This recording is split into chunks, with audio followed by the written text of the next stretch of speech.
মশ হচ্ছে আমরা সেই চাষি ভাইকে দিতে পারবো যিনি বলছেন আমার ফুল অনেক হচ্ছে কিন্তু সেখান থেকে ফল বা ফসল আর হচ্ছে না, ঝরে যাচ্ছে।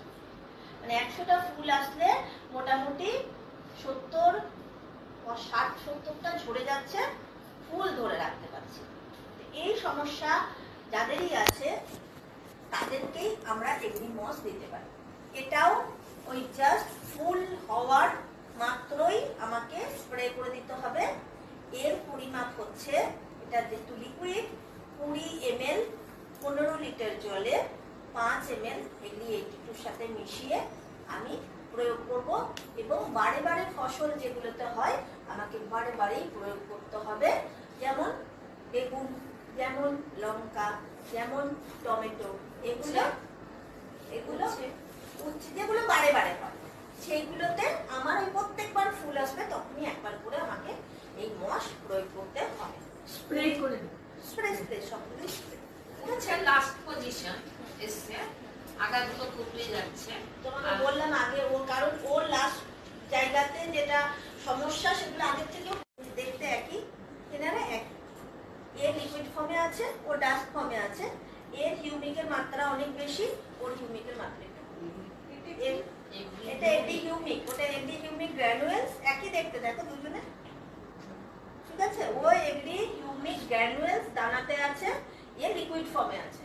এর অ্যাক্টিভেশন অনেক বেশি, মানে অ্যাক্টিভ অনেক বেশি, মানে হিউমিক যে কম্পোস্টটা তার পরিমাণ এতে অনেক বেশি আছে, ওটা কম আছে। এটাই তফাৎ, আর কিছু না।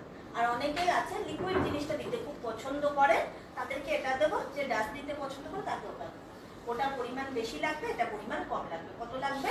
এটাও পার 15 লিটারে 20 ml, এইটা হচ্ছে 10 ml, এই চিপিটা হচ্ছে 5 ml, ঠিক আছে। এই চিপিগুলো এটা 5 ml এর, এটা 10 ml, এটা দুবার, এটার একবার দিয়ে ও স্প্রে করতে পারে। যেটা কণিকা দি আমাদেরকে সমস্যা একটা বারবার ধরেই বলছে যে উচ্ছে গাছে মাথাটা উল্টে যাচ্ছে, মানে ডগাটা না ছাড়লে তো উচ্ছে গাছ বাড়বে না বা বেশি ফসল দিতে পারবে না, আর গাছটা হলুদ হলুদ পাতা হয়ে যাচ্ছে। তো সেই ক্ষেত্রে এই দুটোই আমরা প্রয়োগ করতে পারি। আর এই দুটো হচ্ছে আমাদের প্রাথমিক প্রোডাক্ট।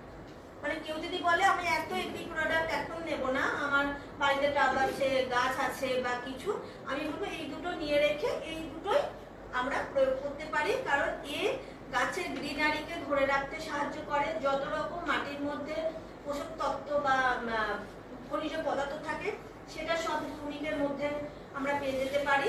আর এও মাটিকে নরম করতে সাহায্য করে। সাথে এটা দিলে মাটির পিএইচ ব্যালেন্সটাও ঠিক থাকছে, মাটির মধ্যে যে খনিজ পদার্থগুলোও রাখছে সেটাও সব থাকছে।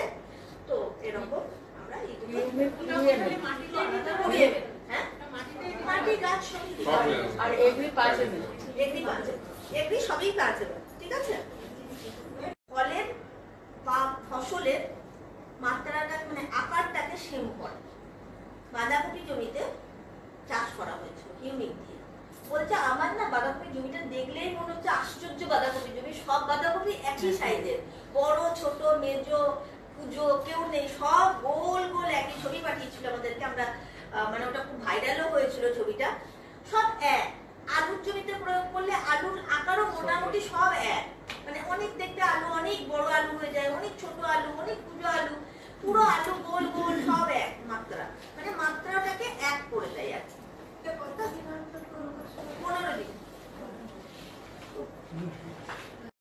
সোনা মাটি, মাটি থাকলেই সোনা হবে। তো এই হচ্ছে সেই এগ্রি গোল্ড মাটি।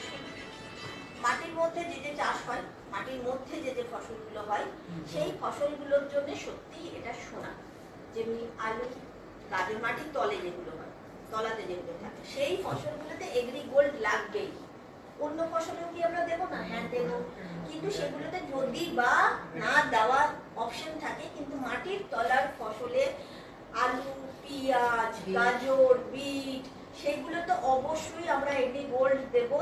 কারণ হচ্ছে এ মাটিটার মধ্যে, মানে মাটির মধ্যে যে ফসলগুলো হয় তার রক্ষণাবেক্ষণ করতে ভালো সাহায্য করে। যেমনি আলু চাষে ওই যে ধসা লাগেনি, তার এটাও একটা বড় কারণ ছিল, প্রোটেক্ট তো ছিলই।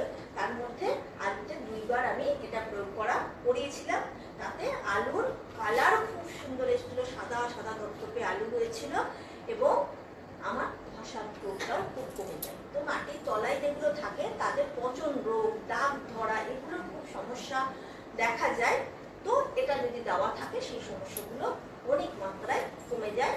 মাত্রা একই, যদি মাটির সঙ্গে মিশিয়ে দিই সেই ক্ষেত্রে এই 100 গ্রাম 1 বিঘাতে লাগবে। আর যদি আমি জলের সঙ্গে স্প্রে করে দিই, যেহেতু পাউডার ফর্মে খুব দেখাবে যারা হাসপাতাল তো আমাদের একদিন পুরো একদম চাকরিতে ওনার সঙ্গে মনে একটু কথা বলে বাইরে কথা বলে, ঠিক আছে? তো আর যদি আমরা মানে মেপে দিই তাহলে ওই 15 লিটার ট্যাঙ্কিতে 20 গ্রাম এটা 5